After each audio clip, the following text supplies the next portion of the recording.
Of 7th class. हम लोगों का ये जो समझाकर हो गया था पूरा, तो अब हम आएंगे एक्सरसाइज पे। लेट्स ट्राई टू में आपको फर्स्ट क्वेश्चन क्या दिया है, what are the difficulties faced by historians in using manuscript.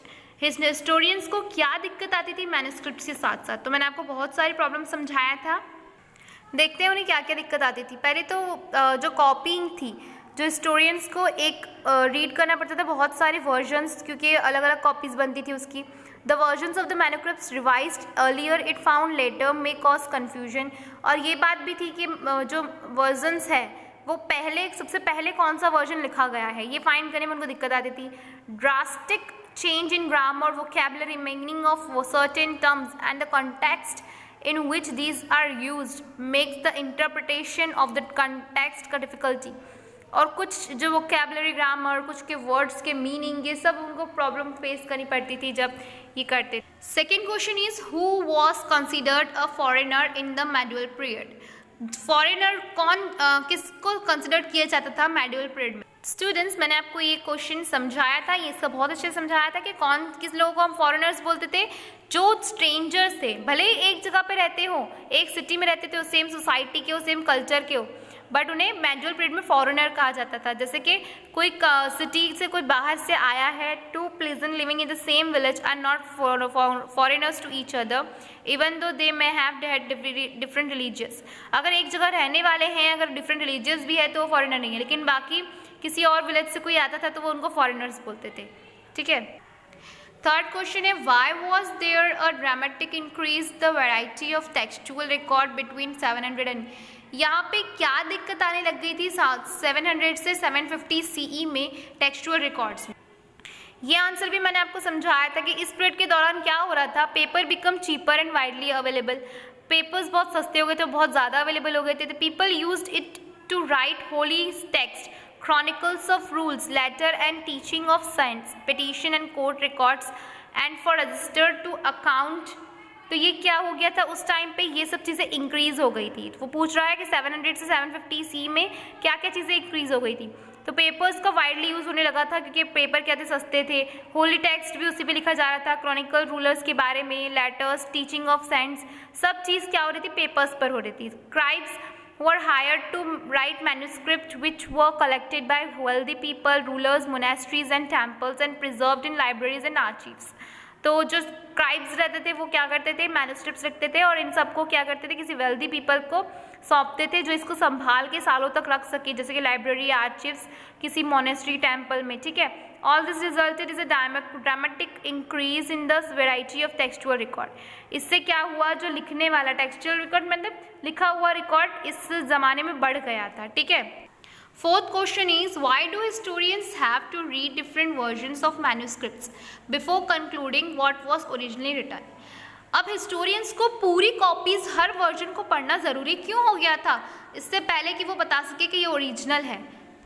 सो इसमें दिक्कत तो बहुत सारी थी। क्यों उन्हें पूरा पढ़ना पड़ता था, बिकॉज क्या होता था कि जो printed press were not available in the manual period. Printing वाला काम तो था ही नहीं कि इससे पता चल जाए कि ये ओरिजिनल था। तो वो लोग क्या करते थे, जितनी भी मैन्युस्क्रिप्ट सब थी वो हाथ से लिखते थे।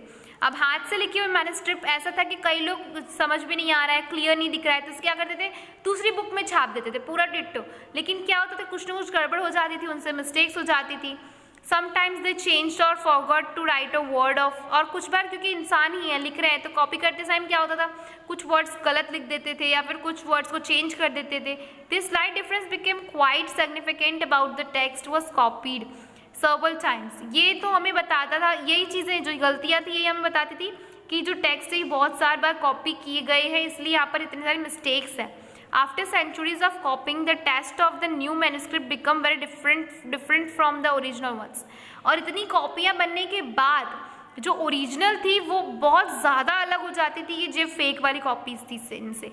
ठीक है। इसलिए हमें क्या करना पड़ता था, हिस्टोरियंस को पूरी मैन्युस्क्रिप्ट जितनी भी वर्जन में लिखी सबको पढ़ना पड़ता था और सबकी जांच करनी पड़ती थी, सबको वेरीफाई करके बाद वो बताते थे कि ओरिजिनल वन कौन सी है।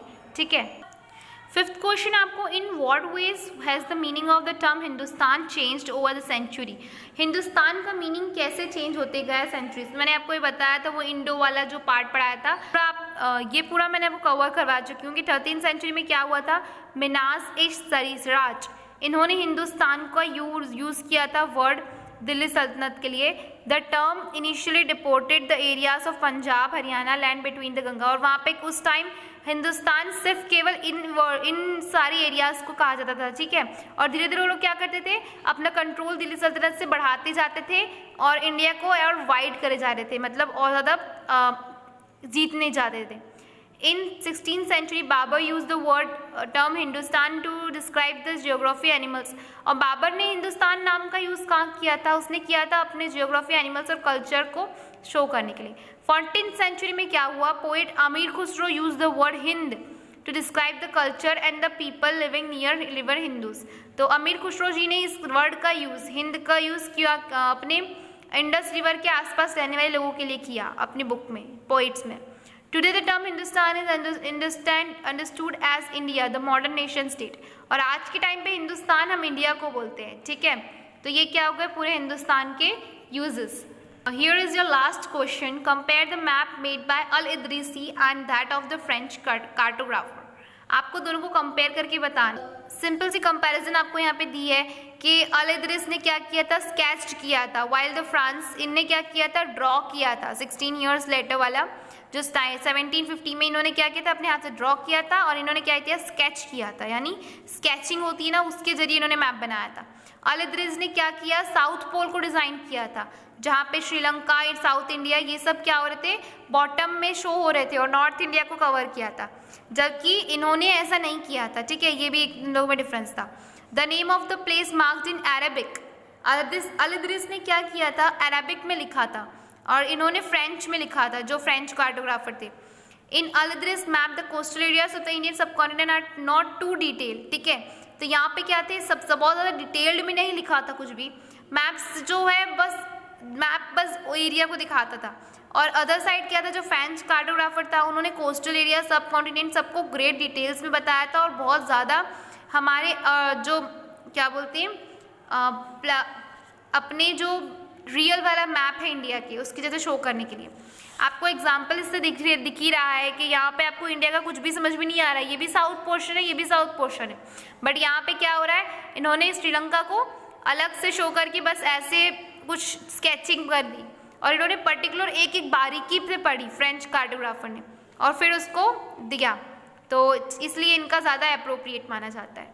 तो स्टूडेंट्स ये आप कंप्लीट करके मुझे सेंड करेंगे। Good bye, love you.